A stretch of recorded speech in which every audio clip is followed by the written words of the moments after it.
Salut, c'est Hugo, j'espère que vous allez bien. 34e jour de confinement, bon courage à tous et c'est parti pour un nouveau résumé de l'actualité concernant le coronavirus. La première actualité, vous l'avez peut-être suivi en direct sur ma chaîne Twitch, c'est les discours du Premier ministre Édouard Philippe ainsi que le ministre de la Santé Olivier Véran. Alors, qu'est-ce qui a été annoncé? D'abord, le déconfinement, autrement dit la sortie progressive du confinement à partir du 11 mai a été précisée pour éviter toute nouvelle vague de contamination. En effet, aujourd'hui, trop peu de personnes ont été contaminées pour imaginer une potentielle immunité collective. Il n'y a pas de traitement ou de vaccin pour l'instant, donc le virus pourrait se propager à nouveau après le 11 mai. Face à ce risque, le gouvernement met en avant trois choses: les gestes barrières, les tests et l'isolement des porteurs du virus. Les gestes barrières, c'est évidemment se laver les mains, etc. Mais c'est aussi la question du port du masque. L'objectif, et c'est l'annonce principale, c'est qu'à partir du 11 mai, tout Français qui le souhaite puisse obtenir ce que le gouvernement appelle un masque grand public. On verra donc dans les jours à venir si cet objectif est tenu, sachant que, pour rappel, beaucoup de médecins demandent un port du masque pour toute la population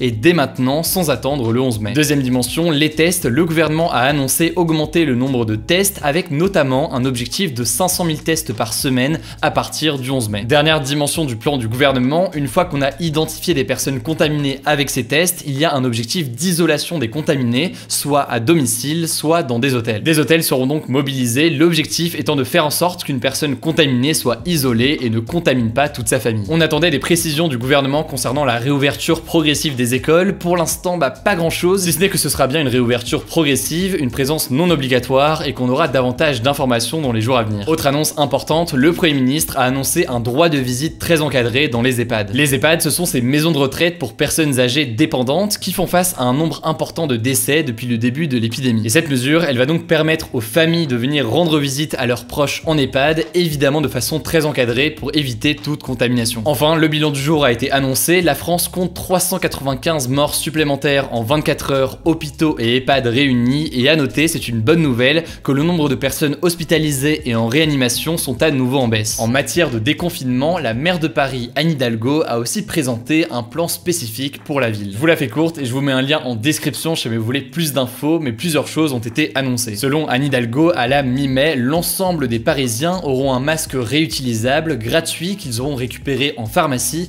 et qu'ils devront porter notamment dans les transports. Un plan de test, autrement dit de dépistage de la population, est aussi prévu, mais pas forcément de toute la population, en priorité les personnes en contact avec le public. Enfin, signe que ce ne sera pas un retour à la normale le 11 mai, la mairie appelle à prolonger le plus longtemps possible le télétravail et la réouverture des écoles se fera en priorité pour les élèves en difficulté ou pour les familles précaires dont les parents doivent travailler. Un mot au passage sur un sujet qui n'est pas directement lié au coronavirus mais qui mérite qu'on en parle, c'est l'incident à Villeneuve-la-Garenne. Cette nuit, des tensions se sont produites dans cette ville des Hauts-de-Seine, en banlieue parisienne. La raison, un jeune homme qui était en moto sans casque a percuté la portière d'une voiture de police et est désormais grièvement blessé. La version, disons, officielle de la préfecture, c'est que le véhicule de police était à l'arrêt et un agent de police était à l'extérieur du véhicule lorsque le jeune a foncé sur la voiture. Mais c'est une version qui est démentie par des témoins et jugée impossible par le journaliste Taha Bouaf dans une série de tweets que je vous mets en description. Pour eux, il s'agit tout simplement d'une bavure policière. Le policier aurait vu dans son rétro le jeune arriver à moto et aurait ouvert sa portière pour le stopper. Les proches de la victime indiquent que le jeune n'a pas la jambe amputée contrairement aux rumeurs, mais qu'il est effectivement grièvement blessé avec une fracture ouverte. Voilà donc pour les informations que l'on a aujourd'hui, ça me paraissait important de faire ce point et on vous tient évidemment au courant dans les jours à venir. Comme chaque jour, vous le savez, on fait un point à l'étranger. En Europe, tout d'abord, une bonne nouvelle en Espagne avec le bilan quotidien le plus faible en 4 semaines, même si le chiffre reste important, 410 morts en 24 heures. Le bilan en Italie est de 433 décès en 24 heures pour un total de plus de 23 000 morts. C'est encore le pays le plus touché en Europe depuis le début de l'épidémie. Aujourd'hui, je voulais aussi vous parler de l'Indonésie, un pays d'Asie où l'on craint un drame à venir, encore pire que l'Italie. Plusieurs raisons expliquent cela. D'abord, pour l'instant, les mesures de distanciation sociale sont loin d'être respectées,